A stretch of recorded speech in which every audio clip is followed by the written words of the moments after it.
good morning, America. My name is... Hello and good morning, America. My name is Samuel L. Jackson, and so you're watching Psychology Tomorrow. Psychology Tomorrow so that you can apply it today.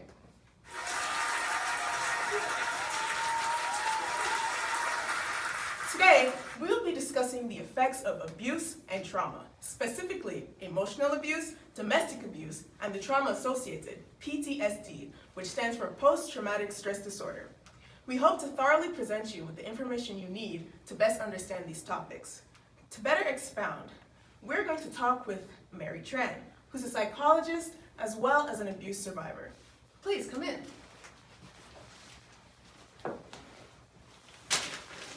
Mary Tran, what can you share with us? Over to you.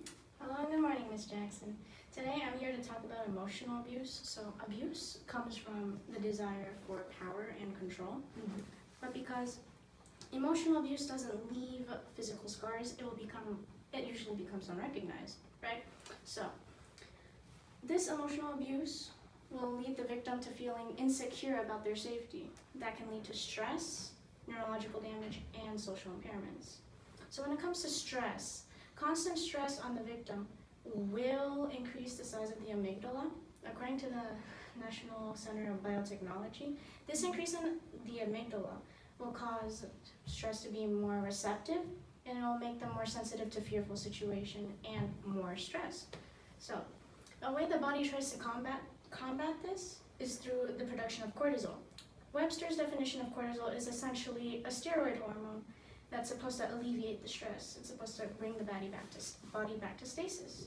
So, but this will lead to neurological damage because of chronic stress. Through chronic stress, the body will keep creating cortisol and it will become more than it can release, causing the brain to hardwire pathways into conditioning the body to stay in a constant flight or fight response. So on top of the fight or flight response, there are other symptoms that can appear during emotional abuse or after, which is it could be trouble concentrating, moodiness, nightmares, muscle tension, all that jazz, right? So moodiness could be contributed to the hormone imbalance caused by the cortisol. Same with muscle tension.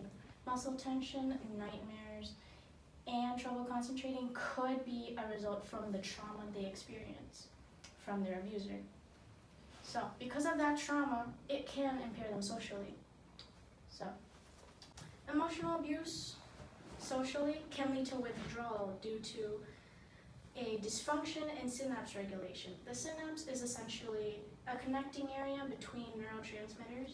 It's supposed to transmit signals. So this disruption can lead to withdrawal, isolation, and that's basically what the abuser wants, right? And in children, these types of disruptions can cause regression. Regression is essentially them behaving as a younger child, like sucking thumb and throwing tantrums. So they repress. They don't repress, they regress when it comes to behavior. And speaking of abusers will manipulate their victims into becoming solely dependent on them. So the victims will experience guilt or anxiety afterwards because the guilt can come from leaving their abusers, for example. The abusers will manipulate them with phrases like, "I'll kill myself if you leave," or "I'm sorry, I'll change," or "I won't do it again." And because the abusers are scared, they don't really have much of a choice than to accept that. The anxiety can come from the off chance that the abuser will come back again to abuse them. So it can be a never-ending cycle unless intervention happens. But yeah, that's all. Thank you, Mary Tran, for sharing that. Thank you, Mary Tran, for your valuable addition. Oh, thanks. You're welcome.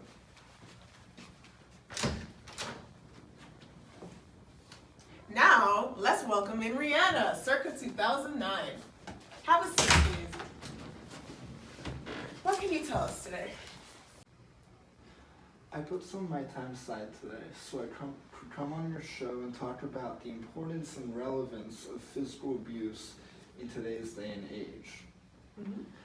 The two major types of physical abuse that we see today are rape and domestic abuse. First off, I'd like to define what domestic abuse is. Domestic violence is defined as violent or aggressive behavior that takes place at home, and it typically involves a family member or parent or spouse. On a typical day, there are more than 20,000 calls made to a domestic abuse hotline in the United States. And on average, about 20 people fall victims to physical violence and abuse every minute. 1 in 4 women and 1 in 9 men experience severe physical violence or abuse in their lifetimes. Annually, about 5.3 million incidents of domestic abuse against women aged 18 or older are reported, and then 3.2 million incidents among men. Do you know that women who get physically assaulted by their partners, on average, get assaulted 7 times a year? That same statistic proves to be true with men at a rate of 4.5 times a year. Rape is the unlawful sexual activity and usually sexual intercourse carried out forcibly against a person's will. So let me clarify. If both parties don't consent, it is rape. If one of the parties is so heavily under the influence that they can't coherently make judgments, that is rape. If you are already having intercourse and your partner asks you to stop and you continue anyway, that is rape. So we finally found a place of powder. Yeah, thank God. So as I was saying, 1 in 5 women and 171 men in the United States have been raped in their lifetime. Every 92 seconds, there is a new rape victim in the U.S. And people between the ages of 12 and 34 are at the highest risk of being raped.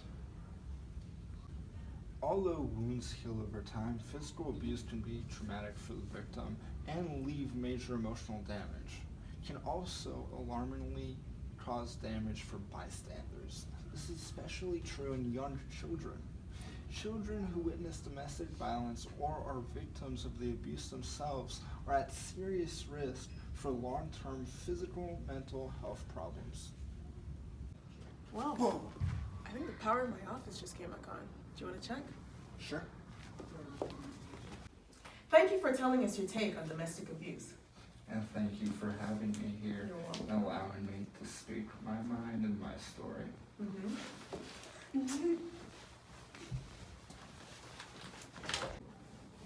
Let's welcome in our new guests, Shia LaBeouf and Barbara Streisand.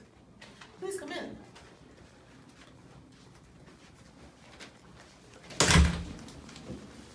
So what are your voices?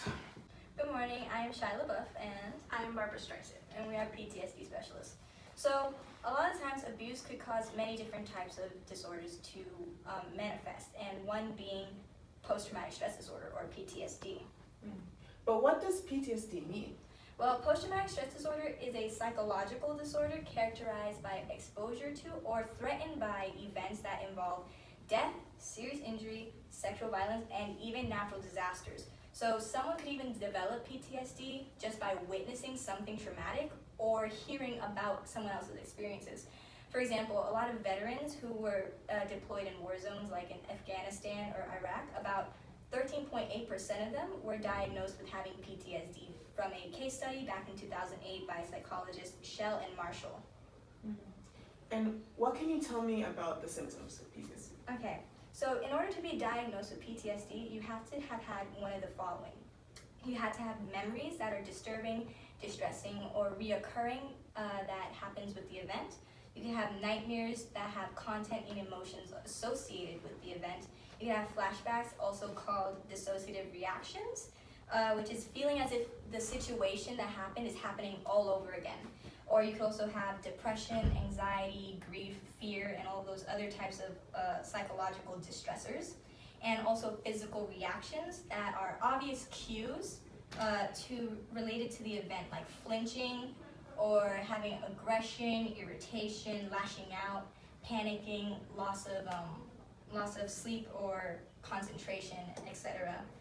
And So what are the effects of things like that? So people with PTSD usually try to avoid environmental cues like people, places, objects linked to the trauma. For example, in the show Grey's Anatomy, a great example that shows PTSD was one time the hospital was involved in a shooting, and one of the doctors named Dr. Yang developed PTSD from it. So one time in the operating room where the incident happened, she was in there, and one of the nurses dropped a scalpel. And from the noise, and also from being in that room where it happened, she fell to the floor in a panic, and she lost all feeling in her body because the PTSD was triggered, and she remembered everything that happened all over again. And not only that, other symptoms include difficulty remembering the details of the event, unrealistic self-expectations, self-blame a lot of the time, and loss of interest in activities that were once interesting before. So this could be seen in Joyce Byers as well from Stranger Things season 2 and 3, where she saw her boyfriend die in a violent manner, and that caused PTSD because she'll remember what it was like throughout the show. And not only that, she would blame herself a lot of the time for not being good enough of a mother to protect her children from what they all experienced. So how does this link to abuse? Abuse, like domestic and physical and emotional abuse, can cause PTSD, but it doesn't always. And according to a study on Healthline by Anne Pietrangelo and Timothy J. Legg, especially it can occur in people who experience high stress situations and high fear situations over long periods of time. So people with PTSD have actually been found more likely to be aggressive and engage in intimate partner abuse than people without a PTSD diagnosis, according to Very Well Med. So there have been several studies linked to PTSD and abuse, but a good example that I can give is from the Netflix sitcom One Day at a Time, which is very critically acclaimed for its depictions of mental health. Basically, Penelope Alvarez is a mom who fought in the Afghanistan war after 9/11, and her husband Victor fought in the same exact war, but Penelope, while she suffers from depression and whatnot, Victor suffers from very severe PTSD. And so that PTSD left him very changed, and it ultimately led to Penelope leaving him. So she decided to leave him for the good of herself and her children because Victor had developed manipulative tendencies, irrational anger, and addiction to drugs and alcohol. So another good example of abuse leading to PTSD is in this actress and previous model named P.K. Phillips. She shared her own testimony of her life struggling with PTSD, and it really affected me as I have dealt with PTSD myself. And so ultimately her childhood of sexual, mental, and physical abuse has led to her getting PTSD, and a knife attack pretty much sealed the deal for her when she thought she was going to fear for her life. So all of those things combined led her to getting agoraphobia when she was 17 and having her first panic attack when she was 17. And it ended her early career. She's only been in 2 movies because of that. Really? Yeah, she's only been in 2. And her modeling career finished. Like it plummeted. Yeah. So the reality is that post-traumatic stress disorder can happen at any age to anyone. And symptoms can even go away for a while. But there are different triggers that can flare up and cause you to have a reaction all over again. So just be aware. To wrap things up, we are all sculpted by our many experiences as individuals, whether those are positive or negative. The ability to recognize emotional abuse, physical abuse, and PTSD, post-traumatic stress disorder, has undergone a revolution throughout the years as we cast aside our gender and racial biases. It is truly imperative to wholly comprehend these issues so that we can properly address them without any societal misconceptions that we may have had as we grew up.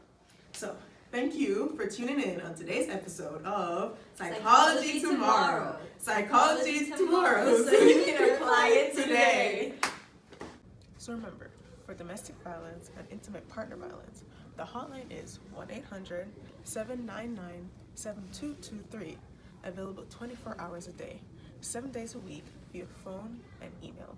This hotline is available for anyone experiencing domestic violence or who might need resources or information for anyone they think is, or questioning whether the aspects of a relationship is healthy or not.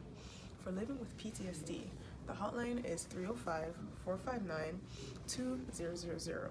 And remember, be safe, folks.